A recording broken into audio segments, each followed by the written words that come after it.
మరొకసారి ప్రభువైన యేసుక్రీస్తు వారి నామములో చేర్చిన మీ అందరికీ హృదయపూర్వక వందనాలు తెలియజేస్తున్నాను. Praise the lord.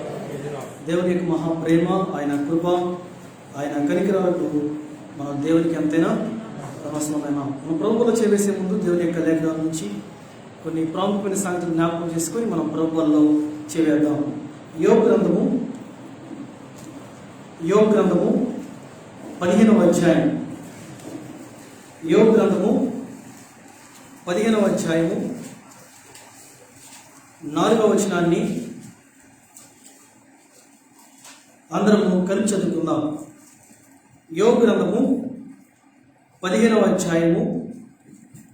యోబు గ్రంథం 15వ అధ్యాయం 4వ వచనం అందరము కలిసి చదువుకుందాం.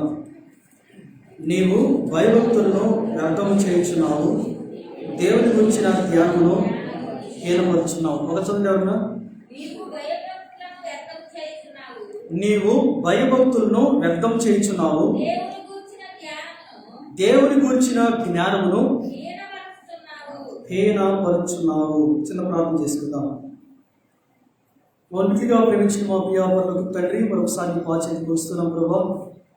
నీ వాక్యంలో ప్రభు ధ్యానం చేయించుండగా మీ వాక్యంలో ఉన్న సారాంశాన్ని, సత్యాలను తెలుసుకొని మా యొక్క ఆత్మీయ జీవితంలో మీ యొక్క రాకకు సిద్ధపడి అనేక మందిని ప్రభావ సిద్ధపరచడానికి సహాయం దయచేయండి.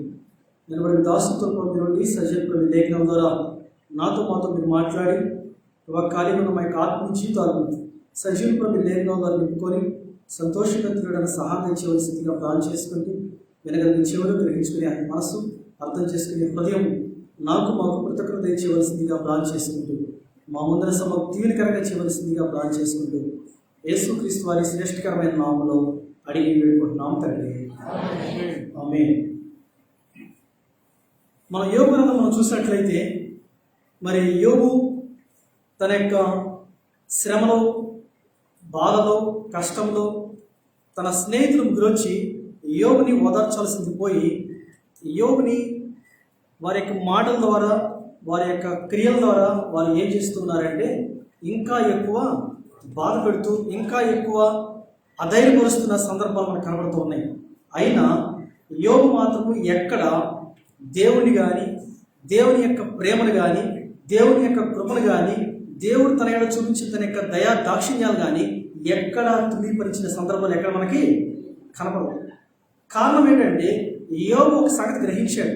ఏమని గ్రహించాడంటే ఆయన నాతో ఉన్నాడు, ఆయన నాకు ఇచ్చేవాడైనా, తీసుకునేవాడైనా అన్న సంగతి యోబు చాలా స్పష్టంగా గ్రహించాడు. కాబట్టి తన స్నేహితులు వచ్చి అనేకమైన సందర్భాలు వాళ్ళ మధ్య జరుగుతూ ఉన్నాయి. సృష్టి గురించి మాట్లాడుకున్నారు, వారి యొక్క శరీరాల గురించి మాట్లాడుకున్నారు, దేవుని యొక్క సృష్టిలో ఉన్న నిగూఢమైన సత్యాల గురించి మాట్లాడుకున్నారు, భూమి లోపల ఏముందో దాని గురించి మాట్లాడుకున్నారు, సముద్రంలో ఏముందో మాట్లాడుకున్నారు, ఏది శక్తి కలిగిన జీవి అన్న సంగతి మాట్లాడుకున్నారు, ఆకాశం పైన ఏముంది. ఇవన్నీ ఒక కష్టంలో ఉన్న వ్యక్తి దగ్గరికి వచ్చి మాట్లాడాల్సిన సందర్భాలు అవి కావు. ఒక వ్యక్తి కాలు ఎరిగిందండి, కాలు ఎరిగిన దగ్గరికి వెళ్ళి నీకు ఏ విధంగా ఎరిగింది, ఎలా ఎరిగింది, ఇప్పుడు ఎలా అనిపిస్తుంది నీకు, బిర్యానీ తింటావా, లేకపోతే మన రాష్ట్ర ముఖ్యమంత్రి ఎవరో, మన దేశ ప్రధాని ఎవరో అని మాట్లాడతాడు. ఎట్లా ఉంటుందండి మాట్లాడాలి? ఎలా ఉంటుందండి? ఆ వ్యక్తికి ఎలా ఉంటుంది? ఒరే బాబు, ఒక పక్క నేను బాధపడుతున్నా, కాలు విరిగిన బాధలు నేను ఉంటే నువ్వు వచ్చి ఏం చేస్తున్నావు? సందర్భం కాని వాడిని నువ్వేం చేస్తున్నావు? మాట్లాడుతున్నావు అని చెప్పి కోపగించుకుంటారు, పక్కకి వెళ్ళిపోతారు. కానీ యోబు అంత శ్రమలో ఉండి, అంత కష్టంలో ఉండి, అంత బాధలో ఉండి సహిస్తూ కూడా వాళ్ళ స్నేహితులు అడిగిన ప్రశ్నలన్నిటికీ జవాబు చెప్పాడు. ఎంత శ్రేష్ఠమైన సంగతి! ఇక్కడికి వచ్చేప్పటికి ఇక్కడ మనకి ఎలిఫాజు కనబడతాడు. ఎలిఫాజుకి యోబు మధ్య జరిగే సంభాషణని ఈ 15 అధ్యాయంలో 4వ వచనం దగ్గరికి వచ్చి ఒక మాట చెప్తాడు. అక్కడ చూడండి ఒకసారి. ఈ అధ్యాయం మొత్తం మనకి ప్రశ్నలే కనపడతాయి. ఈ అధ్యాయం మొత్తం మనకి క్వశ్చన్ మార్కులే కనపడతాయి. 1వ వచనం కాడి నుంచి మనకి మరి 14వ వచనం దాకా ప్రశ్నలే కనపడతాయి. మానవుడు ఏ పాటి వాడు, లేకపోతే దేవుడు జ్ఞానవంతుడా, దేవుడు తెలివి కలిగినవాడా, లేకపోతే మరి మొదటి పుట్టించిన పురుషుడు నువ్వేనా అని చెప్పేసి చాలా మాట్లాడుతాడు. చూడండి, ఒక్కొక్క మాట చూపించుకుంటూ వస్తాను, తర్వాత వాక్యానికి వెళ్దాం. ఒకటో వచ్చిన ఒకసారి, ఒకటో వచ్చిన రెండో వచ్చిన. అప్పుడు తేమానీయుడైన ఎలీఫజు ప్రత్యుత్తరమిచ్చెను, జ్ఞానం గలవాడు నిరర్థకమైన తెలివితో బతుకుతున్న తూర్పు గాలితో తన కడుపు నింపుకొనదగిన వ్యర్థ సంభాషణల చేత. కిందకు వచ్చేది ఒకసారి, ఏడవ వచ్చిన. మొదట పుట్టిన పురుషుడు నువ్వేనా? చూడండి ఒకసారి ఎలా ఉంటుందంటే, ఒకసారి ఊహించుకోండి ఒకసారి. అంత బాధలో ఉండి ఒక్కడవేనా, ఇంకెవరు లేరా అన్నట్టంటే ఎలాంటి సిచ్యువేషన్ అది? ఈరోజు నేను చెప్పే అంశము, చెప్పే భాగం ఏంటంటే, కొన్నిటిని మనం వ్యర్థం చేసుకోకూడదంట. మనం చదువుకున్న 4వ వచనం ప్రకారం వ్యర్థము చేసుకోమాకు, లేక వ్యర్థము చేసుకోవద్దు. ఈరోజు అంశం వ్యర్థము చేసుకోవద్దు. చదువు ఒకసారి 4వ వచనం. నీవు భయభక్తులను ఏం చేస్తున్నావు? చాలు. దేనికి వ్యర్థం చేసుకున్నామంట? దేవుని యొక్క భయభక్తుల్ని ఏం చేసుకున్నామంట? వ్యర్థం చేసుకున్నాం. ఈరోజు దేవుని వాక్యంలో క్లుప్తంగా ఒక 7 ప్రాముఖ్యమైన సంగతులు. విశ్వాసంగా పిలవడే మనము, దేవుడిని ఎరిగిన మనము, దేవుడి మన జీవితంలో సంతోషంగా చేర్చుకున్న మనము, ఆయన చిత్తానుసారంగా జీవించడానికి సిద్ధపడిన మనము వేటిని వ్యర్థం చేసుకుంటున్నాం. లోకం మనం చూసినట్లయితే దేన్ని వ్యర్థం చేసుకున్నాం, కానీ దేవుని దగ్గరికి వచ్చే వాటికి మాత్రం మనం ఏం చేస్తాం తెలుసా? సమస్తాన్ని ఏం చేసుకుంటాము? వ్యర్థం చేసుకుంటాం. అందుకనే ప్రసంగిలో సొలొమోను ఒక మాట జ్ఞాపకం చేస్తాడు, వ్యర్థము సమస్తము వ్యర్థము. ఆకాశం కింద ఉన్న, భూమి మీద ఉన్న సమస్తం ఏంటంట? వ్యర్థం అని చెప్పాడు. మరి వ్యర్థం కానీ కొన్ని ఉన్నాయి. ఇప్పుడు ఈరోజు నేను చెప్పే మాట ఏంటంటే, వేటిని మనము వ్యర్థం చేసుకోకూడదు, వ్యర్థం చేసుకోవద్దు. దేవుడు మనకు కొన్ని ఇచ్చాడు. ఆ ఇచ్చిన వాటిని ఈ చివరి దినాలలో, ఈ అపాయకరమైన పరిస్థితిలో, ఈ భయంకరమైన పరిస్థితిలో నీకు నాకు ఇచ్చిన దాన్ని మనం ఏం చేసుకోకూడదు తెలుసా? వ్యర్థం చేసుకోకూడదండి. మరి వేటిని మనం వ్యర్థం చేసుకోకూడదో క్లుప్తంగా కొన్ని సంగతులు చూపిస్తాను. దానికన్నా ముందు గడిచిన నెలలో నేను వాక్యము చూస్తూ తిరగస్తున్నప్పుడు అసలు దేవుని పిల్లలుగా పిలువబడే వాళ్ళు, దేవుణ్ణి ఎరిగిన వారు, దేవుని సేవకులు, దేవుణ్ణి అంగీకరించిన విశ్వాసులు అనేక మంది లోకాన్ని విడిచిపోతున్నారు. అసలు ఎందుకు వెళ్ళిపోతారని చెప్పి ఆలోచిస్తున్నప్పుడు ఒక మాట నాకు కనబడింది, ఒక శ్రేష్ఠకరమైన మాట. ఈ మాట ఇంతవరకు ఎవరు చెప్పలేదు, మీరు ఎక్కడైనా చూసుకోండి, ఎవరి మాట చెప్పాల. చూపిస్తారు ఇక ఆ మాట మీకు. ఎందుకు మరి అందరి లోకాన్ని విడిచిపోతున్నారు? ఒక మాట చూపిస్తాను, చూడండి ఒకసారి. దానియేలు గ్రంథం. ఇంతవరకు ఈ మాట ఎవరు చెప్పలేదు, ఎవరు చూపించలేదు. మీరు ఫోన్లో వెతుక్కున్న ఏ సేవకుడు కూడా ఈ మాట చెప్పలేదు మీకు. నేను చెప్తున్నా ఈరోజు ఈ మాట కాన్ఫిడెన్స్గా. దానియేలు గ్రంథం 11వ అధ్యాయం. దానియేలు గ్రంథం 11వ అధ్యాయం. దానియేలు గ్రంథం 11వ అధ్యాయం 35వ వచనం చదవండి ఒకసారి. ఎందుకు దేవుడు వీళ్ళందరినీ తీసుకెళ్ళిపోతున్నాడు అంటే ఇక్కడ ఒక మాట రాయబడుతుంది. ఎందుకు వాళ్ళందరూ కూలిపోతున్నారు చూడండి ఒకసారి. నిర్ణయ కాలం ఇంకా రాలేదు గనక అంత్యకాలం వరకు జనులను పరిశీలించుటకును పవిత్రపరచుటకును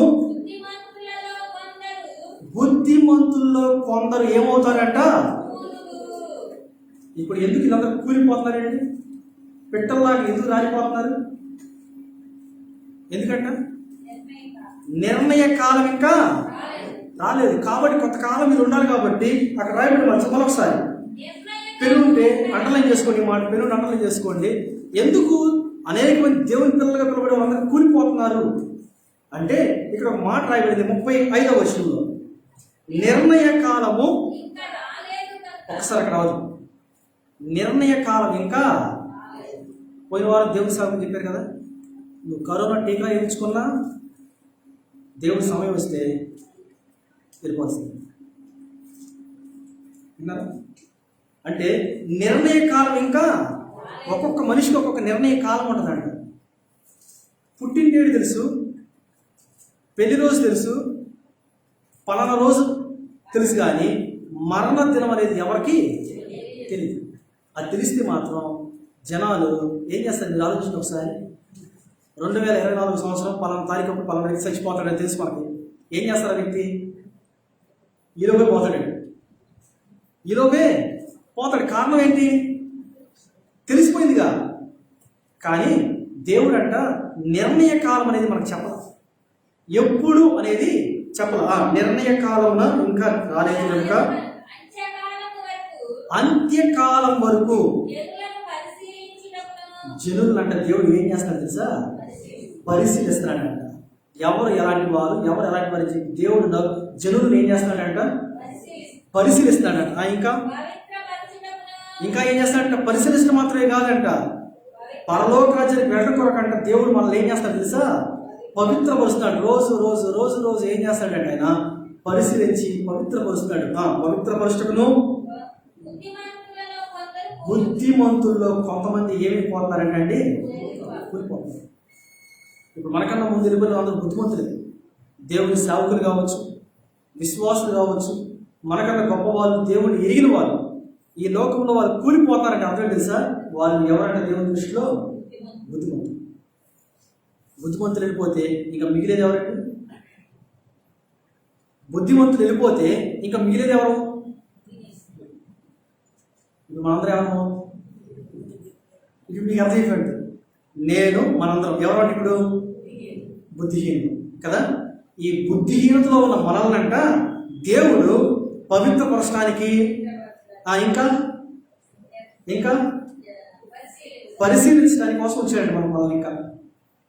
ఇంకా మనల్ని అబ్జర్వేషన్లో పెట్టాడు దేవుడు. పరిశీలిస్తున్నాడంట. ఆపరేషన్ చేసిన తర్వాత డాక్టర్లు ఏం చేస్తారండి? పేషెంట్ని అబ్జర్వేషన్లో పెడతారు. 24 గంటలు గడిస్తే కానీ, 12 గంటలు గడిస్తే కానీ అంటారు. ఎందుకు?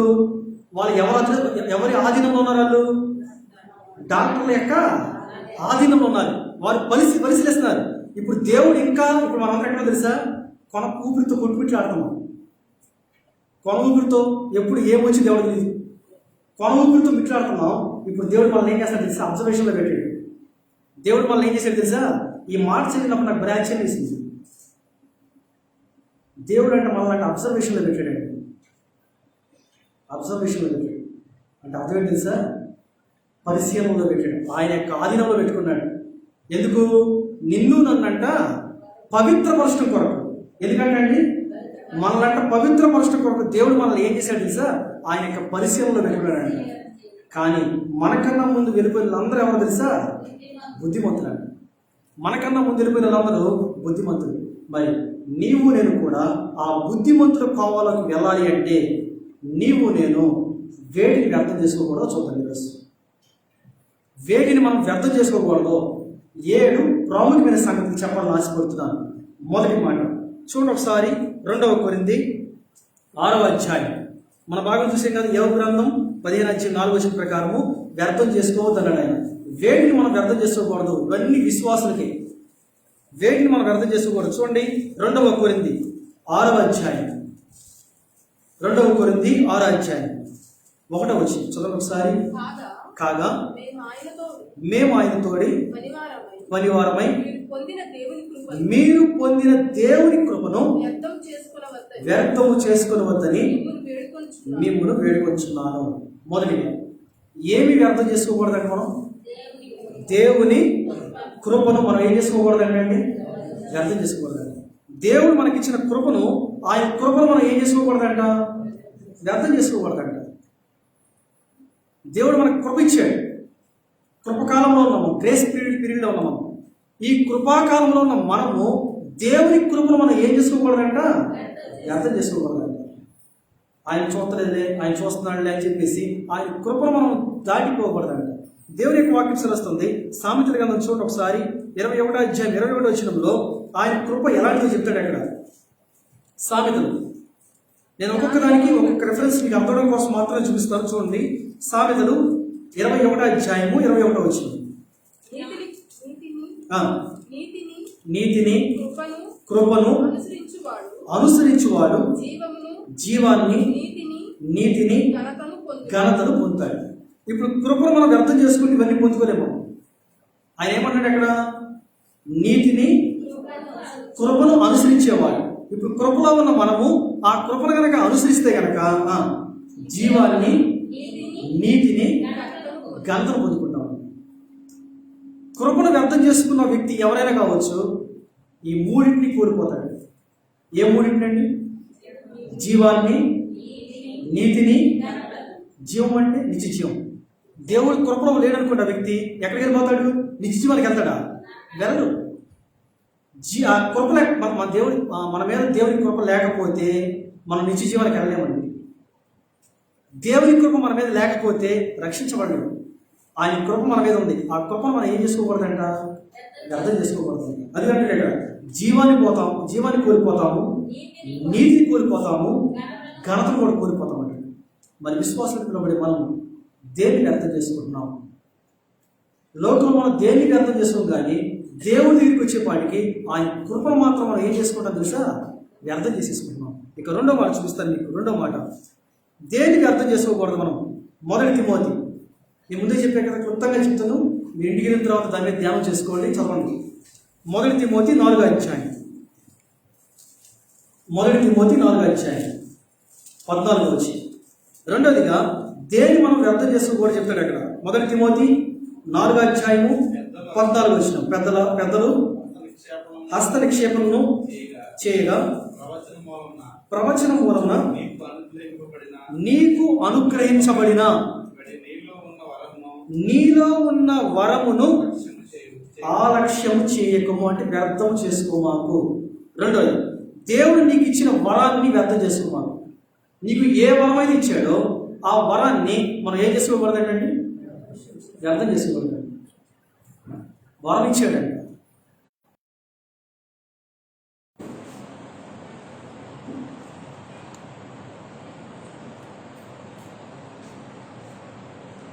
ఏం కోరుకుని చెప్పండి ఒకసారి. దేవుడు కనుక మనకు ప్రత్యక్షమై నీకు ఏం కావాలి అంటే ఏం కోరుకుంటాం మనం? మాట్లాడండి. ఏం కోరుకుంటాం మనం? ఇప్పుడున్న కాలంలో చూస్తే మొట్టమొదటిగా కోరుకుని చెప్పండి తెలుసా? ఆరోగ్యం. మీకు కావాల్సింది ఏంటి? ఆరోగ్యం కోరుకుంటాం. మరి ఈ ఆరోగ్యం కావాలంటే ఏం కోరుకోవాలి? రెండోదిగా డబ్బు ఉంటేనే కదా ఆరోగ్యం ఉండేది. మూడోది, డబ్బుతో పాటు ఇంకేం కోరుకుంటాం? ఇంకా ఏం కోరుకుంటాం? డబ్బుతో పాటు మాట్లాడాలి. ఏం కోరుకుంటాం? ఆలోచన ఒకసారి. దేవుడు కనుక ప్రత్యక్షమై ఏం కావాలో కోరుకోమంటే ఇవన్నీ కోరుకుంటాం. కానీ దేవుడి పిల్లలుగా పిలబడే మనము, ఆయన అంగీకరించిన మనం కోరుకోవాల్సింది, మనం వ్యర్థం చేసుకోకుండా ఉండవలసింది ఏంటయ్యా అంటే వరాన్ని ఏం చేసుకోకూడదంట. చూడండి అసలు ఏంటి వరం. హెబ్రీ 6వ అధ్యాయం. హెబ్రీ 6వ అధ్యాయం 4వ వచనం. ఒక్కసారి వెలిగించబడి పరలోక సంబంధమైన వరాలంట రుచి చూచి పరిశుద్ధాత్మలో పారివారై దేవుని దివ్య వాక్యమును రాబో యుగ సంబంధమైన శక్తుల ప్రభావమును రుచి చూచిన తర్వాత ఒకసారి అక్కడ రావాలి. ఏంటి వరం? ఏంటండి వరం? పరలోక సంబంధమైన వరం అంటండి. మళ్ళీ మీకు ఒకసారి 4వ వచనం. ఒకసారి వెలిగించబడి చాలు. ఏంటి వరం అంట? ఒకసారి ఏం చేయబడ్డా మనం? ఇప్పుడు మనందరం ఏం చేయబడ్డామండి? వెలిగించబడ్డాం. వెలిగించబడ్డ వాళ్ళు ఏం చేసుకోవాలి తెలుసా? మన దీపాన్ని ఇంకా వెలిగించుకుంటూ ఉండాలి, దాన్ని ఆరిపోకుండా చూసుకోవాలి. ఒక్కసారి వెలిగించబడిన తర్వాత ఆ పరలోక సంబంధమైన వరాన్ని రుచి చూసిన తర్వాత ఏం చేస్తుంది తెలుసా? మళ్ళీ వెనక్కి వెళ్ళిపోతాం. దేవుని యొక్క వరాన్ని మనం ఏం చేసుకున్నామంటే తిరిగి కోల్పోయే స్థితిలో ఉన్నామండి. దేవుడిచ్చిన వరాన్ని మనం ఏం చేసుకున్నామంటే కోల్పోతున్నాం. ఒకసారి వెలిగించబడ్డాము. వెలిగించబడటం అంటే అర్థం తెలుసా? రక్షించబడ్డాము, ఆయన కృపచేత పిలువబడ్డాము, ఆ నీతిమంతులుగా చేయబడ్డాము. అంత మాత్రమే కాదు, కానీ దేవుడిచ్చిన సర్వ సమృద్ధి మనం పొందుకున్నాం. ఈ పొందుకున్న తర్వాత తిరిగి మళ్ళీ దేవుడు నాకు వద్దని చెప్పేసి మళ్ళీ తిరిగి ఇరిపోతున్న వారు దౌర్భాగ్యం దేవుడికి పాటిస్తూ వస్తుంది. తిరిగి మళ్ళీ ఎక్కడికి వెళ్ళిపోతున్నా తెలుసా? నాకు దేవుడు పలానా చేయలేదు కాబట్టి నేను ఎక్కడికి వెళ్ళిపోతున్నాను. శారీరకమైన ఆశీర్వాదాల కోసం చూసి మనుషులు ఏం చేస్తారంటే నాకు అది తగ్గట్లేదు ఇది తగ్గట్లేదు చెప్పేసి వెనక్కి వెళ్ళిపోతారండి మనుషులు. ఆత్మీయ సంబంధమైన ఒకసారి రుచి చూసిన తర్వాత తిరిగి మళ్ళీ వెనక్కి ఏం చేయకూడదంట, వెనకదు. ఆత్మ సంబంధమైన వరాలు పొందుకున్న తర్వాత తిరిగి మళ్ళీ వెనకడికి వేయకూడదు. అందుకని అపోస్తలుడు పౌలు అన్నాడు, ముందుకే నువ్వేం చేసుకోవాలి, పరిగెత్తు. వెనకున్న వాటిని ఏం చేసుకోవాలంట, ఆల్రెడీ మర్చిపోయే వచ్చావు, తిరిగి మళ్ళీ నువ్వేం చేసుకోవాలి, వెనకడుగు ఏం చేసుకోకూడదంట, వేసుకోకూడదు. దేవునికి వాక్యం వస్తుంది. మొదటిగా దేన్ని అర్థం చేసుకోకూడదంట, దేనికి అర్థం చేసుకోకూడదు, దేవుని నోరులో చెప్పండి ఒకసారి. ఏమి అర్థం చేసుకోకూడదంట, దేవుని కృపను ఏం చేసుకోకూడదంట. రెండోది దేనికి అర్థం చేసుకోకూడదంట, దేవుని వరాన్ని మనం ఏం చేసుకోకూడదంట, అర్థం చేసుకోవద్దు. చిన్న చిన్న మాటలు, కృపను వ్యర్థం చేసుకోవద్దు, ఆయన వరాన్ని ఏం చేసుకోకూడదంట, వ్యర్థం చేసుకోవద్దు. ఇంకా చెప్పుకుంటూ పోతే చాలా ఉన్నాయి కానీ చెప్పకుండా వెళ్తాను. మూడో సంగతి చూద్దాం. మూడోదిగా ఇంకా మనం దేనికి అర్థం చేసుకోవద్దు. మూడోదిగా దేవుని యొక్క వాక్యం వస్తుంది. మొదటి కొరింథీ 1వ అధ్యాయం, మొదటి కొరింథీ 1వ అధ్యాయం, మొదటి కొరింథీ 1వ అధ్యాయము 29వ వచనం. మూడోదిగా దేన్ని మనం అర్థం చేసుకోకూడదు, ఏ శరీరుడు దేవుని ఎదుట అతిశయింపకుండానట్లు జ్ఞానులను సిగ్గుపరచడానికి లోకంలో ఉన్న వెరివారిని దేవుడు ఏర్పరచుకుని ఉన్నాడు. బలవంతులైన వారిని సిగ్గుపరచడానికి లోకంలో బలహీనమైన వారిని దేవుడు ఏర్పరచుకుని ఉన్నాడు. వ్యర్థం చేయుటకు లోకంలో నీచులైన వారిని, తృణీకరించబడిన వారిని, ఎన్నిక లేని వారిని దేవుడు ఏర్పరచుకున్నాడు. మూడోదిగా దేవుని పిలుపును వ్యర్థం చేసుకోకూడదు. మూడోదిగా ఏం వ్యర్థం చేసుకోకూడదు అంటే, ఆయన పిలుపును మనం ఏం చేసుకోకూడదంట, వ్యర్థం చేసుకోకూడదు. ఆయన మనల్ని పిలుచుకున్నాడు, అందరిని, నన్ను మిమ్మల్ని అందరిని పిలుచుకున్నాడు. ఎక్కడి నుంచి పిలుచుకున్నాడంట, లోకంలో జ్ఞానులంట సిగ్గుపరచడానికి. ఎవరిని పిలుచుకున్నాడు ఆయన, వెర్రివారిని పిలుచుకున్నాడు. లోకంలో జ్ఞానవంతులు సిగ్గుపరచడానికి దేవుడు ఎవరిని పిలుచుకున్నాడంట, వెర్రివారిని పిలుచుకున్నాడంట. అంటే నిన్ను పిలుచుకున్న పిలుపును నువ్వేం చేసుకోకూడదు, వ్యర్థం చేసుకో. దేవుని యొక్క వాక్యం వస్తుంది. సరే, మీకు అర్థం కోసం 2వ తిమోతి 1వ అధ్యాయం, 2వ తిమోతి 1వ అధ్యాయం 10వ వచనం. 2వ తిమోతి ఆయన అంటాడు ఎక్కడ, ఎలా పిలుచుకున్నాడు చెప్తాడు ఎక్కడ. ఎలా పడితే అలా ఆయన పిలుచుకోలేడు మనందరినీ. క్రీస్తు యేసునందు మనకు అనుగ్రహించబడింది, క్రీస్తు యేసును మన రక్షకుని ప్రత్యక్షత వలన బయలుపరచబడినైన తన కృపను బట్టి మనల్ని రక్షించి పరిశుద్ధమైన పిలుపుతో ఆయన మనలను ఏం చేశాడంట, పిలిచాడు. ఎలా పిలుచుకున్నాడంట, పరిశుద్ధంగా పిలుచుకున్నాడు. మనం దేవుని యొక్క వాక్యం వస్తుంది. కృపను అర్థం చేసుకోవద్దు, ఆయన వరాన్ని అర్థం చేసుకోవద్దు. మూడోది ఏం అర్థం చేసుకోవద్దంట, ఆయన పిలుపును కూడా మనం ఏం చేసుకోకూడదంట. ఇప్పుడున్న కాలంలో చూస్తే దేవుడి కన్నా ఎవరు ముఖ్యమైపోయారు తెలుసా జనాలకి? ఎవరు ముఖ్యమైపోయారండి? మాట్లాడాలి. ఎవరు ముఖ్యమైపోయారు మీరు చెప్పాలి. దేవుడి కన్నా ఎవరు ముఖ్యమైపోయారు ఇప్పుడు అంటే తెలుసా? ఆరోగ్యం ముఖ్యమైపోయింది. ఎవరు ముఖ్యమైపోయారు? ఆరోగ్యం ముఖ్యమైపోయింది. లోకంలో వైద్యుడు ముఖ్యమైపోయారు. దేవుడిని తీసుకొచ్చి ఎక్కడ పెట్టేశారు? పక్కన తీసి దేవుడికి పిలిచే స్థానాన్ని విడిచిపెట్టేసి ఆయన పిలుచుకున్న వాడు ఖచ్చితంగా ఆయన ఏమైనా చేయడానికి ఎలాంటి వాడు ఆయన సమర్థుడున్న సంగతిని వాళ్ళు ఏం చేస్తున్నారు తెలుసా? మర్చిపోయారు. అందుకే దేవునికి వాక్యం వస్తుంది. నాలుగోదిగా మనం చూసినట్లయితే దేనికి అర్థం చేసుకోకూడదు చూద్దాం. నాలుగోదిగా 1 తిమోతి 4వ అధ్యాయం 13వ వచనం. నేను వచ్చే వరకు చదువుట యందును హెచ్చరించుట యందును బోధించుట యందును జాగ్రత్తగా ఉండము. నాలుగోదిగా దేవుణ్ణి ప్రకటించే విషయంలో వ్యర్థం చేసుకోమాకండి. దేవుణ్ణి ప్రకటించే విషయంలో మనం ఏం చేయకూడదంట? వ్యర్థం చేసుకోకూడదంట. మొదటిగా ఏం వ్యర్థం చేసుకోకూడదు? మొదటిగా ఏం వ్యర్థం చేసుకోకూడదు? దేవుని కృపను వ్యర్థం చేసుకోకూడదు. రెండోది దేవుడు మనకిచ్చిన వరాన్ని వ్యర్థం చేసుకోకూడదు. మూడోది దేవుని యొక్క ఆయన పిలుపుని వ్యర్థం చేసుకోకూడదు. నాలుగోదిగా ఏం వ్యర్థం చేసుకోకూడదు అంట, దేవుడిని అంట ప్రకటించే విషయంలో మనం వ్యర్థం చేసుకోకూడదు. దేవుని గురించి ప్రకటించే విషయం, దేవుని యొక్క వాక్యం సెలవుస్తుంది, ఆయన ప్రకటించే విషయంలో మనం వ్యర్థం. అందుకనే అపోస్తలుడైన పౌలు ఎఫెసీ సంఘానికి రాసిన ఒక మాట జ్ఞాపకం చేస్తున్నాడు. ఎఫెసీ 3:10 చెప్తాడు అక్కడ. ఎఫెసీ 3:10 దేవుడు మన ప్రభువైన క్రీస్తు యేసునందు చేసిన నిత్య సంకల్పం చొప్పున పరలోకంలో ప్రధానులకును అధికారులకును సంఘము ద్వారా చదవండి.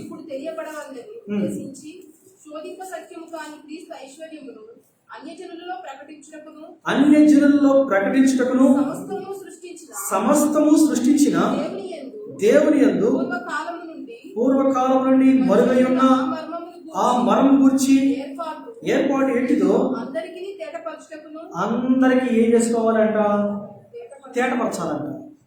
దేవుని గురించిన సత్యాన్ని అందరికీ తేటపరచడం కొరకు దేవుడు మనం ఇచ్చిన యొక్క దాన్ని మనం ఏం చేసుకోకూడదంట, వ్యర్థం చేసుకోకూడదు అని వాక్యం సలస్తుంది. అందుకనే మత్తయి సువార్త 11:1 ఒక మాట రాయబడి చూడండి ఒకసారి.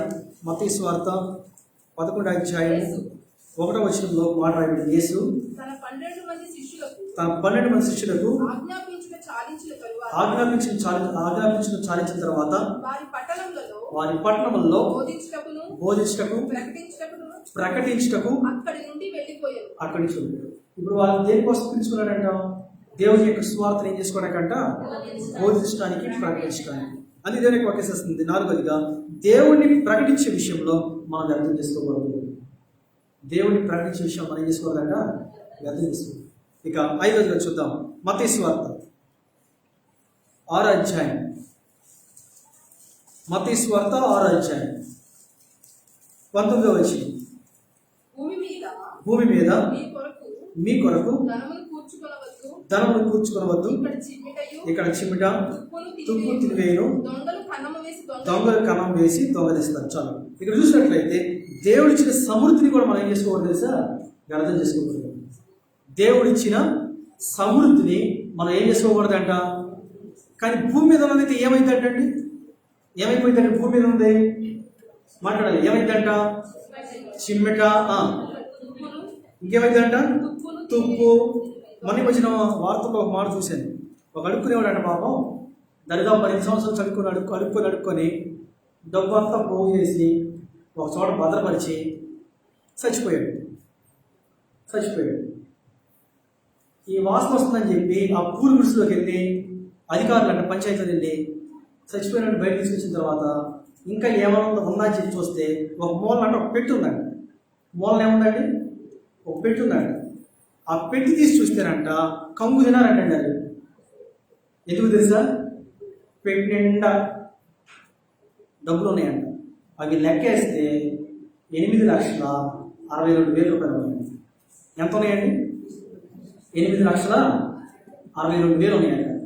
అవన్నీ తీసి వస్తే అన్నీ చెదలబట్టేసేసి అన్నీ చిరిగిపోయిపోయినాయంట.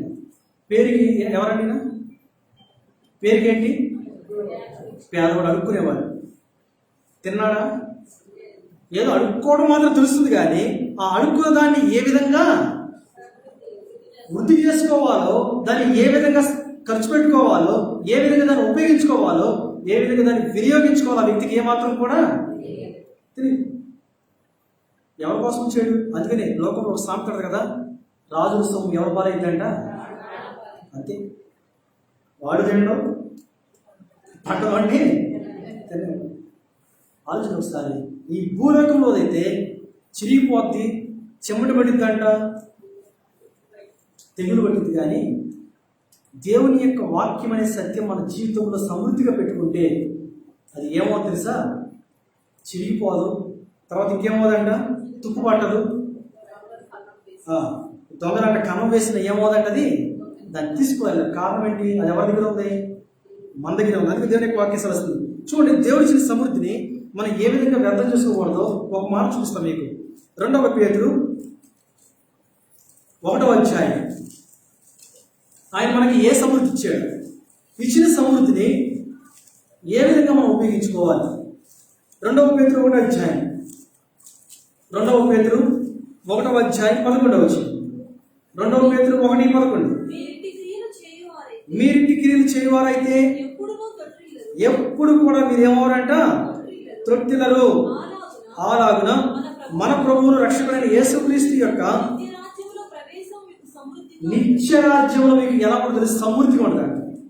ఏముంటుందంటండి? నిత్య రాజ్యంలో మనకు ఎలా ఉంటుందంట? మరి మరొక మాట 2 కొరింథీ 9వ అధ్యాయం 8వ వచనం కూడా. 2 కొరింథీ 9వ అధ్యాయం 8వ వచనం. మరియు అన్నిటి యందు ఎల్లప్పుడూ మీలో మీరు ఎలా ఉండాలంట?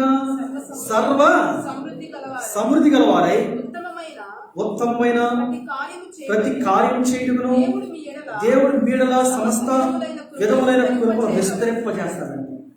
ఆలోచన మనకు ఆత్మీయ జీవితంలో ఏంటిది సమృద్ధి అంటే? దేవుడు మనకిచ్చిన సమృద్ధి అంట. అది దేవుని వాక్యం వస్తుంది. మొదటిగా దేనికి అర్థం చేసుకోకూడదంట? దేవుని కృపను అర్థం చేసుకోకూడదు. రెండోది వరానికి అర్థం చేసుకోవద్దు. మూడోది ఆయన పిలుపుని అర్థం చేసుకోవద్దు. నాలుగోది దేవుడిని అంట ప్రకటించే విషయం అర్థం చేసుకోవద్దు. ఐదోది దేవుడి ఇచ్చిన సమృద్ధిని కూడా ఏం చేసుకోకూడదంట. ఇక 6వ మాట చూద్దాం. ఎఫెసీ 5వ అధ్యాయం.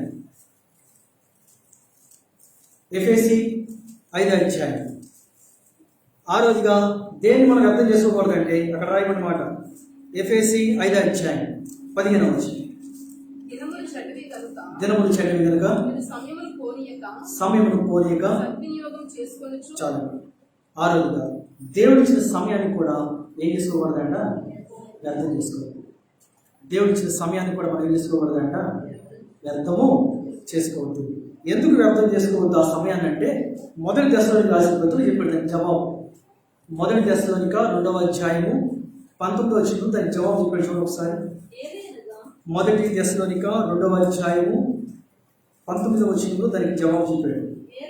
ఏలైనగా మా నిరీక్షణను ఆనందమైనను అతిశయ కిరీటమైనను ఏది? మన ప్రభు అయిన యేసు యొక్క రాకడ సమయమున ఆయన ఎదుట మీరే కదా. ఏంటి ఆ సమయం? ఆయన ముందు నీవు నేనక ప్రత్యక్షపరచబడేది సమయం. ఆ సమయం కొరకు ఈ సమయాన్ని మనం ఏం చేసుకోకూడదంట? వ్యర్థం చేసుకోవద్దు. ఆఖరికి మరొక మాట చూసి మనం ప్రభువులో చేద్దాం. లూకాసు వార్త 15వ అధ్యాయం 28వ వచనం. అయితే అతడు కోప్పడి లోపలికి వెళ్ళనకపోయిను గనుక అతని తండ్రి వెలుపలికి వచ్చి లోపలికి రమ్మని బతిమాలుకొనెను. ఆఖరిగా 7వదిగా దేన్ని మనం అర్థం చేసుకోవద్దంటే, దేవుడు ఇచ్చిన సంతోషాన్ని కూడా మనం అర్థం చేసుకోకూడదు. దేవుడు ఇచ్చిన సంతోషాన్ని మనం చేసుకోకూడదండి. ఎందుకు తెలుసా? తండ్రితో పాటే ఉన్నాడు, తండ్రితో పాటు జీవిస్తున్నాడు. ఇప్పుడు చిన్న కొడుకు రాగానే ఇల్లంతా ఎలా ఉందండి? మాట్లాడుతున్నాం, సంతోషంగా ఉంది. ఇప్పుడు ఏమైంది? ఒకేసారి ఏనాడైనా నాకు ఒకసారి పెట్టావా? ఏనాడైనా ఒకసారి నాకు సంతోషంగా చేసావా? ఇప్పుడు సంతోషాన్ని ఏం చేసుకున్నాడు తెలుసా? కోల్పోయింది. అప్పుడు దాకా ఉన్న సంతోషం ఏమైపోయింది? వ్యర్థం చేసేసుకున్నాడు. ఇప్పుడు తండ్రి ఒక మాట చెప్తాడు, అక్కడనే. అందుకు అతడు తన తండ్రితో, ఇదిగో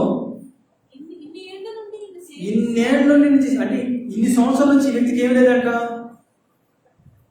అండి? సంతోషం లేదు. ఇన్ని సంవత్సరాల నుంచి తండ్రితో పాటు ఉన్నాడే కానీ ఏం లేదంట? సంతోషం లేదా? నీ ఆజ్ఞ ఎందుకోసం అంటే ఆజ్ఞ నీ ఆజ్ఞను మేరలేదా అంటాడంటే అర్థం ఏంటి? ఎవరు మేరమన్నారు ఆజ్ఞ? తన తండ్రే కదా, తన ఇల్లే కదా, తనకు కావాల్సిన సంపదే కదా. ఇప్పుడు ఏమంటాడు? ఎప్పుడైనా మీరేనా అంటే అర్థం ఏంటి? ఎప్పుడు కూడా నేను ఈ మాట చదవట్లా. ఇంకేమన్నాడు? ఇంకా అయినను ఇదండి సంగతి. నా స్నేహితులతో ఎప్పుడైనా సంతోషించడానికి ఇలా చేసావా? దేవుడు ఇచ్చిన సంతోషాన్ని ఏం చేసుకోవద్దు, మనము వ్యర్థం చేసుకోవాలి. దేవుడు అన్ని సమృద్ధి చేయడం మనకి. దేవుడితో పాటు మనం దేవుడితో పాటు జీవిస్తున్నాం, దేవుడితో పాటు మనం ప్రభుత్వం కూడా జీవేస్తున్నాం. కానీ మనకేమొస్తుంది తెలుసా? అప్పుడప్పుడు పక్కన వాళ్ళు బాగుపడుతున్నప్పుడు, పక్కన వాళ్ళు ఆశీర్వదించబడుతున్నప్పుడు, పక్కన వాళ్ళు దీవించబడుతున్నప్పుడు ఏనాడైనా నాకేం చేసావా, వాడు కూడా ఎంత సంతోషంగా ఉన్నాడు, వాడు కూడా అన్ని ఇచ్చేసాడు వాడికి, మరి నేను ఈ సంవత్సరాలు నిజపడ్డానే, ఎప్పుడు మానకుండా రాత్రికి వస్తున్నానే, నీ మాట మీరేనా, కానీ ఎప్పుడు నాకు సంతోషం ఇచ్చేవని చెప్పి దేవుడిని ఇచ్చిన ఆ యొక్క సంతోషాన్ని కూడా మనం ఏం చేస్తామో తెలుసా? వ్యర్థం చేసుకుంటాం. దేవుడు ఇచ్చిన సంతోషాన్ని మనం అర్థం చేసుకుంటే మనకన్నా ఇంకా నీచులేని వారికి ఎవరు లేరండి. ఆయనతో పాటే ఉండి ఆయనతో పాటు జీవించి దేవుడు ఇచ్చిన సంతోషాన్ని కూడా ఏం చేస్తారంట. అందుకని ద్వితీయోపదేశకాండము 28వ అధ్యాయం 47వ మాట రాయబడింది. చూడండి ఒకసారి. ద్వితీయోపదేశకాండం 28:47. నీకు సర్వ సమృద్ధి కలిగి ఉండియు నీవు సంతోషముతోను హృదయ ఆనందంతోను నీ దేవుడిని యెహోవాకు నీవు దాసుడు కాలేవంట. మీకు అర్థమైందా? పెనుటి మాట అండర్లైన్ చేసుకోండి. ఎందుకు ఆ పెద్ద కుమారుడు ఆ మాట పలికాడంటే, అన్నీ ఉన్నా ఏం లేకుండా పోయింది, సంతోషం లేకుండా పోయింది. ఇక్కడ ఇదే మాట రాశాడు. ఇక్కడ ఏమన్నాడు? ఇక్కడ నీకు సర్వసమృద్ధి కలిగి ఉండియో నీవు సంతోషంతోను హృదయ ఆనందముతోను నీ దేవుడైన యెహోవాకు నువ్వు ఏం కాలేవట? దాసుడు కాలేవు. అన్నీ ఉంటే దేవుడు దాసు ఎట్ట అవుతామండి? అన్నీ ఉంటే దేవుడి యొక్క మేలుని ఎలా కనపరుస్తాం మనం? దేవుడిని ఎలా మనం స్తుతిస్తాం? అన్నీ ఉంటే ఈ పెద్ద కుమారుడు చూడండి ఒకసారి. అన్నీ ఉన్నాయి కానీ తన జీవితంలో ఏం లేదండి. కొంతమందికి అన్నీ ఉంటాయి, తినడానికి ఉంటుంది, ఉండడానికి ఉంటుంది, తర్వాత చేసుకోవడానికి అన్నీ ఉంటాయి, కానీ వాళ్ళ జీవితంలో ఏమన్నా తెలుసా? సంతోషం. ఎప్పుడు విచారమే, ఎప్పుడు దుఃఖముఖమే, ఎప్పుడు ఏడుపు మొగాలు ఉంటాయి, కానీ వాళ్ళ జీవితంలో సంతోషం అనేది ఎప్పుడు కనపడదు. ఇదే రీతిగా దేవుడి పిల్లలుగా పిలవబడే మనము ఆయనతో పాటు కలిసి చూస్తున్నాం, ఆయన ప్రభువులో చీవేస్తున్నాం, ఆయనతో కలిసి మనం కావాల్సిన ప్రతి ఒక్క అవసరం తలుస్తున్నాం. అయినా మనలో ఏం లేకుండా పోయి తెలుసా?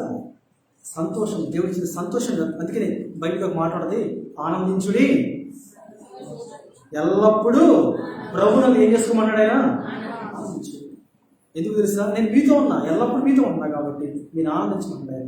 ఆయన మనతో ఉన్నప్పుడు మనం ఆనందించాల్సింది పోయి ఇంకా మనం విచారంలో ఉన్నామంటే దేవుడు ఇచ్చిన సంతోషాన్ని మనం ఏం చేస్తాం తెలుసా? వ్యర్థం చేసుకోవచ్చు. ఒకసారి మళ్ళీ ద్వితీయోపదేశకాండం 28:47. మరొకరు 1 యోహాను 1:4 కూడా చదవండి. నీకు సర్వ సమృద్ధి కలిగి ఉండి కూడా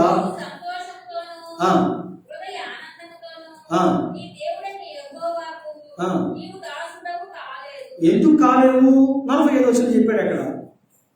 ఎందుకు కాలేవంట? 45 నీవు నాశనము చేయబడ వరకు ఈ శాపములన్నీ నీ మీదకి వచ్చి నిన్ను తరిమి నిన్ను పట్టుకును ఎలాగనగా నీ దేవుడిని యెహోవా నీకు ఆజ్ఞాపించిన ఆయన ఆజ్ఞలను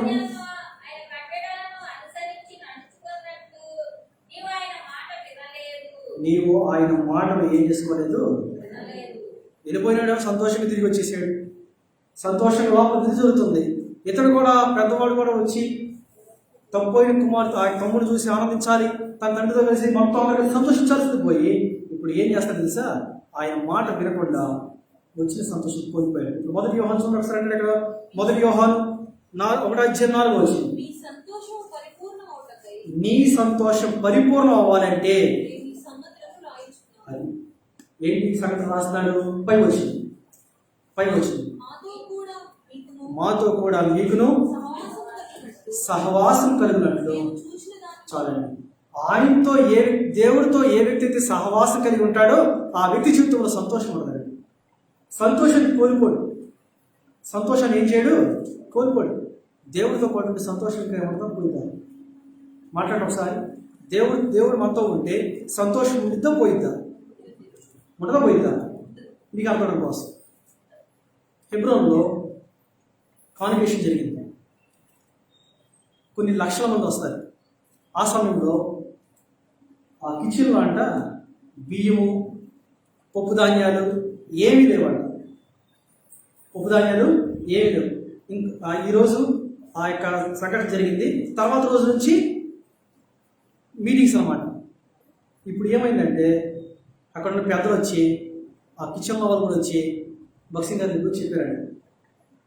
అన్న కిచెన్లో చూస్తే ఏమీ లేవు, రేపు నుంచేమో మీటింగ్లు ప్రారంభించబడుతున్నాయి, ఇన్ని వేల మంది వస్తారు మీకు తెలుసు, ధైర్యం చేసి మిమ్మల్ని అడుగుతున్నాము అంటే ఆయన ప్రార్థన చేసుకుంటూ మోకరించి ప్రార్థన చేసుకుంటూ ఒక మాట మధ్యలో కలిసి తన ముఖంలో అంటే ఒక ఆశ్చర్యకరమైన వెలుగు బయటకు వచ్చి చూసి గాడ్ విల్ సీ అన్నాడు.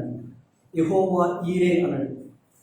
యెహోవా జాహువే జీరే, యెహోవా ఈరే, ఆయనే చూసుకుంటాడు, దేవుడే చూసుకుంటాడని చెప్పాడు. మళ్ళీ కలుపుకున్నాడంట. ఈయనకు అర్థం కావట్లేదంట. ఆయన ముఖంలో మాత్రం మంచి నిండుగా ఆ యొక్క తేజస్సు లాగా సంతోషమైన ముఖం కనపడుతుందంట. మళ్ళీ వెళ్ళిపోయారంట.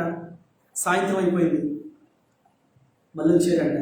అన్నా ఇంకొక కొద్ది గంటల్లోనే ప్రారంభించబడుతుంది, మరి ఏంటి అంటే అన్నాడంట, దేవుడు చూసుకుంటున్నాడు. ఇది అనుకుంటారంట మనసులో, ఏంటి ధైర్యం వీళ్ళకి? ముఖంలోనేమో తేజస్ కనపడుతుంది, ముఖం వెలుగుతూ సంతోషంగా ఉంది, ఎక్కడి నుంచో వస్తుంది అన్నట్టు తన ముఖం ఉంది, కానీ ఇక్కడేమో లోపల చూస్తే ఏమీ లేదు అని చెప్పేసి వీళ్ళ మనసులో అనుకుంటున్నారంట. రాత్రి అయిపోయింది. ఉదయం తెల్లారగట్ట రాగానే అంట, తెల్లారగట్ట ఉదయం లేకగానే 2-3 లేసి మళ్ళీ రూమ్కి వెళ్ళారంట. దేవుడు చూసుకుంటున్నాడు. పదే మాట చెప్తాడంట. ప్రార్థన ప్రారంభమైపోయింది. ఏంటివి 9 గంటలకి కూడికి కూడా ప్రారంభమైపోయింది. అన్నా ఏంటన్నా కూడికి కూడా ప్రారంభమైపోయింది, జనాలేమో విస్తారంగా వచ్చేసారు, మరి వాళ్ళకి భోజన సంగతి ఏంటి అంటే ఆయన ఏమో ఇంక మందిరంలోకి రాలేదంట, ఆ యొక్క తన రూమ్లో ఉన్నారంట అన్నాడంట. దేవుడు చూసుకుంటాడు. ఒక్కసారి ఆలోచన, ఒకసారి కొన్ని లక్షల మంది ఉన్నారు అక్కడ, దేవుడే చూసుకుంటాడు అన్నాడు. ఈయనేమో ఇప్పుడు ట్రయాంగిల్ అనమాట. ఇక్కడ చూడండి ఒకసారి, అక్కడేమో జనం, ఇక్కడేమో ఈయన, ఇక్కడేమో పెద్దలు. ఇలా ముగ్గురికి మధ్యలో సంఘర్షణ జరుగుతుంది. ఇక్కడెక్కడ తిరుగుతుంది అక్కడ. ఇక్కడ వీళ్ళు పైకి చూస్తలేదు, వచ్చిన వాళ్ళు పైకి చూస్తారు. అదే మీకు ఈయన ఒక్కడే, బక్సింగ్ గారు ఒక్కడే ఎక్కడ చూస్తున్నాడు? ఆయన చూస్తున్నాడు. వీళ్ళు వెళ్తున్నారు, గంట కొడుతున్నారు, అడుగుతున్నారు, కానీ పైకి చూస్తలా. పైకి చూసింది ఏంటి? ఆయన సహాయం కోరట్లా. మనుషులు ఉన్నారు అక్కడ, వాళ్ళు దేవుడి సహాయం కోరట్లా. ఈయన ఒక్కడే మాత్రము అంతమంది కోసం దేవుడి సహాయం కోరుతున్నాడు. ఎప్పుడైతే దేవుడి సహాయం కోరుతున్నాడో అది ఆయనకి తెలుసు, దేవుడికి తెలుసు. కాబట్టి ఇంకొక అరగంటలో భోజనాలు కూర్చుంటారన్నప్పుడు బక్సింగ్ గారు అన్నారంట, అందరినీ లైన్లో కూర్చోబెట్టినారంట. మీటింగ్ కూడా అయిపోయింది. ఈ లోపంట ఎక్కడి నుంచి వచ్చింది లారీ? 4 లారీలంట మందిరం గేట్ లోపల వస్తున్నాను. గుమ్మం దగ్గర వాచ్మ్యాన్ నుండి అన్నారంట, ఎక్కడికి లారీలో అంటే బక్సింగ్ గారు రామన్నారు, అందుకని వచ్చేమన్నారంట. ఆయన ఇప్పుడు మీకు ఫోన్ చేశాడు, ఎప్పుడు మీకు కాల్ చేస్తే మీరు వస్తున్నారని చెప్పేసి వీళ్ళకి అర్థం కావట్లేదంట. ఆయన చెప్పాడుగా, మరి సరే అని చెప్పి తలుపు తీశారంట. లారీ 4-5 లారీలు వచ్చేసినాయి అంట. లారీ అంట ఆ కిచెన్ దగ్గర ఆగింది. డేక్షాలు కిందకి దిగుతున్నాయి అంట. ఎవరైతే వచ్చి అన్న భోజనం టైం అవుతుందని చెప్తారు చూడండి, వాళ్ళంట కొంగు తిన్నారంట ఒకేసారి. ఏంటి ఎక్కడి నుంచి వచ్చింది ఇది? వంట చేయాలంటే బస్తాలు రావాలిగా, సమయం పట్టింది. కానీ ఆల్రెడీ వండేసి సిద్ధపరచబడింది. అందుకని బైబిల్లో కీర్తన గ్రంథంలో దేవుడు అంట, నువ్వు పడుకొని లేచినప్పుడంట నీకు ఒక దేవుడు సిద్ధపరుచు. చూస్తారా మాట ఒకసారి చూడండి. ఒకసారి మన పితరులంట నిద్రించుండగా ఆయన ఉదయాన్నే ఏం చేస్తాడంట, మనకు కావాల్సింది సిద్ధపరుస్తుంది. ఇప్పుడు దేశాలు తిప్పినప్పుడంట తీసుకెళ్ళి అక్కడ పెట్టి బక్సింగ్ గారు బయటకు వచ్చి ప్రార్థన చేసిన తర్వాత వాళ్ళు ఆశ్చర్యపోయారంట. వాళ్ళు ఉండబట్టలేక ఒక మాట అడిగారంట, అన్నా హౌ ఈస్ దిస్ పాసిబుల్ అన్నారంట. ఇది ఎలా సాధ్యమైంది అన్నారు. ఆయన అన్నాడంట, నాట్ బై ఈయన మనసు, అక్కడ వండి పంపించిన వారి మనసు, ఇద్దరు మనసులు దేవుడు ఏం చేశాడండి? మాట్లాడాలి. ఏం చేశాడు ఆయన? ఏకం చేశాడు. ఇతని మనసులో ఏదైతే అనుకున్నాడో అక్కడ ఉండిన వారి యొక్క మనసులో కూడా దేవుడు అదే చేశాడు. కాబట్టి అందుకని బైబిల్లో మాట్లాడదు. పాత నిబంధనలో దావీదు మనసు అంట ఎవరికి ఏకమైందంట? కాదు, యోనాథన్. ఎవరికంటే మీకు అర్థమైందా? ఇప్పుడు ఎందుకు చూసిన సమయం కాదు కాబట్టి ముగిస్తున్నాను. మనసు ఏకమైంది. ఇప్పుడు ఆలోచన ఒకసారి ఆయన చెప్పిన ఒకే ఒక మాట, గాడ్ విల్ టేక్ కేర్. దేవుడు చూసుకుంటాడు. అది దేవుడికి వాక్యం వస్తుంది. దేవుడు ఇచ్చిన సంతోషాన్ని మన జీవితంలో నుంచి ఎప్పుడు మనం ఏం చేసుకోవాలంట? వ్యర్థం చేసుకోవాలి. ఈ మాట చదువుకొని మనం లోపల చేద్దాం. ఫిలిప్పీ 2:16. ఫిలిప్పీ 2:16. ఫిలిప్పీ 2:16. అట్టి జనం మధ్యను మీరు జీవవాక్యం చేతపట్టుకొని లోకంలో జ్యోతుల వలె కనబడుచున్నారు. అందువలన నేను వ్యర్థముగా పరిగెత్తలేదని, నేను పడిన కష్టము నిష్ప్రయోజనము కాలేదని క్రీస్తు దినమున నాకు అతిశయ కారణం కలుగును. నేను పడిన కష్టము ఏం కాకూడదంట? వ్యర్థం కాకూడదు. ఇప్పుడు దేవుడి సేవకులు పడే కష్టం కావచ్చు, మీరు పడే ప్రయాస కావచ్చు, దేవుడు మీకు ఇచ్చిన దాని ద్వారా కావచ్చు, మీరు ఏం పడకూడదంట? వ్యర్థం కాకూడదు. కూరంతా వండుకొని దాంట్లో బలిపడితే ఎలా ఉంటుందండి? ఎలా ఉంటుందండి? మంచి మనకి ఇష్టమైన కూర వండుకున్నాం, మన చేతులతో మనమే వండుకున్నాం, మోత తీసి పక్కన పెట్టి వెళ్ళామండి, పైన స్టాప్ పడబడింది. దాంట్లో ఏం చేస్తాం మనం? బల్లేగా తీసి పడేద్దాం అనుకుంటామా? పడేస్తామా? ఏం చేస్తాం? మొత్తం పడేస్తాం. అది ఏకైతే గడ్డితో కొంచెం తీసి పక్కన పడేసేయచ్చు, పైన తీసి పడేసి బలి పడితే కూర మొత్తం ఏమైపోయింది? వ్యర్థమైపోయింది. దేవుడు మనకి ఇచ్చిన దాన్ని నేను ఏం చేసుకోవాలంట? ఇప్పుడు యోగు సంగతి గ్రహించాడు. ఏమన్నాడు? ఇప్పుడు ఒకసారి 15:4. యోగు 15:4. నీవు భయభక్తులను ఏం చేస్తున్నావు? దేవుడు మనకిచ్చిన భయభక్తులను అంటే వ్యర్థం చేస్తున్నావు. కానీ మనం మాత్రం ఈ 7 మనం వ్యర్థం చేసుకోవద్దు. మోకరించండి. దేవుడి కృపను వ్యర్థం చేసుకోవద్దు, ఆయన వరాన్ని వ్యర్థం చేసుకోవద్దు, ఆయన పిలుపుని వ్యర్థం చేసుకోవద్దు. దేవుడు ప్రకటించిన దాన్ని, దేవుని యొక్క పిలుపును, ఆయన ఇచ్చిన సమృద్ధిని, ఆయన ఇచ్చిన సమయాన్ని, ఆయన ఇచ్చిన సంతోషాన్ని కూడా మనం వ్యర్థం చేసుకోకుండా మనకి ఆత్మ జీవితంలో ఆయన రాకుండా సిద్ధపడి ఏ పిలుపుతో మనం పిలువబడ్డామో, దేవుడు మనకి ఇచ్చిన దాన్ని మనం ఏ విధంగా వ్యర్థం చేసుకోకుండా ఉండాలో దేవుని యొక్క లేఖనాల నుంచి మనం గ్రహించాము. అందుకొరకే ఇప్పుడు యేసుక్రీస్తు వారు పరలోక రాజ్యాన్ని విడిచిపెట్టి ఏ యోగ్యత లేని మన కొరికి భూలోకానికి వచ్చి సమస్తాన్ని మన కోసం వచ్చి ఆయన వ్యర్థంగా చేయబడ్డాడు. ప్రభువులో చేసే ముందు మనం ఒకసారి బ్రష్ చేసుకొని యోగ్యతతో ప్రభువులో చేయాలి. అటువంటి కృప దేవుడు మనకు అనుగ్రహించిన కాక.